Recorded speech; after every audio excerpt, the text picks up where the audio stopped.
Hello everyone, and welcome to this episode of Sunday Driver. Thank you for joining us. On this episode, I forced my children to start paying my wife and I all the money and back rent that they owe by making them help me work on the truck, fun family times, and I also start cutting up the frame on the truck, and you'll see why later in the episode. So sit back, relax, and enjoy this episode. I need help with this. We're going to take this whole front end up. We're just going to get it out of the garage and onto the driveway. You pull it out. Oh, beautiful. Now watch the doors. Perfect, you guys. All right, right there. That's good. You okay? You okay? Thank you, guys. That's all I needed. Thank you. Now I get to that. Awesome, huh? You say bye? Great. Alright, I got the front end loaded up. We'll go hide it out back for the winter.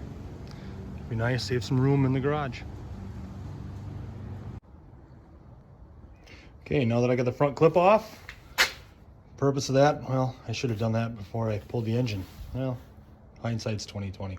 I'll clean everything up. That's a mess there. And then in between the frame rails, I mean, it's full of dirt. It's bad. So I'll clean it up, and then I'll get it all painted and whatnot before I put the engine back in, so it'll be easier to reach in all the corners and the pockets and the frame rails while the engine's out. Yay.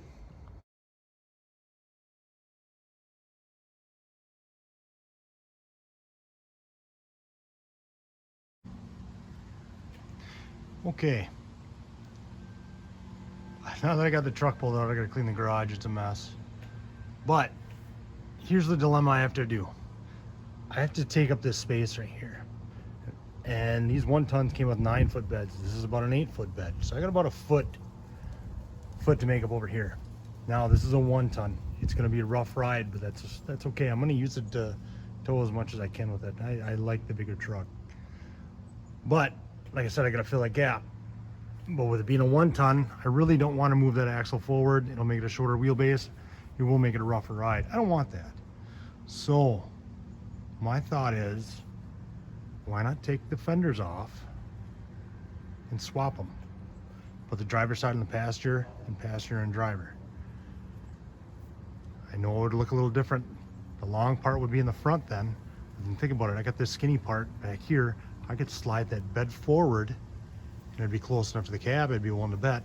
And I could cut off the excess of frame off.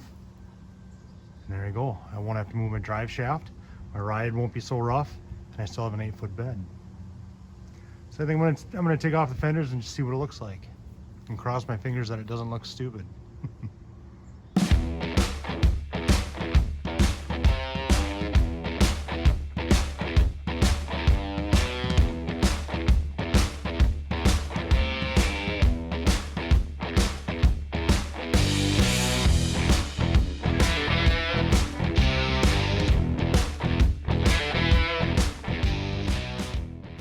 So this is what it'll look like with the fenders flopped. This fender was on that side. I put it over here. The long part is in the front. The bed's not all the way forward because I've got a bracket in the way for the shock. I gotta do some fabrication there, not a big deal. But this gives you a visual of what it would look like. Honestly, I don't think it looks that bad. So remember, it's a wrap. It's not gonna be perfect. It's gonna function. And I don't want to move that wheelbase up because it's going to be a 1-ton, or it is a 1-ton, and I don't want to make it a rougher ride than it is. I want a longer wheelbase if I can do it. I think this is how I can do it. All right, thanks again for watching, everyone. Next episode or two, we'll tackle that, the engine, and all those million little parts I got to clean that are all nasty. If you could, please hit that like and subscribe. It'd be appreciated. Thanks again for watching. Appreciate it. Dad, can I have peanut butter? No! Mom! Ugh. Why can't I have peanut butter? No! Ugh.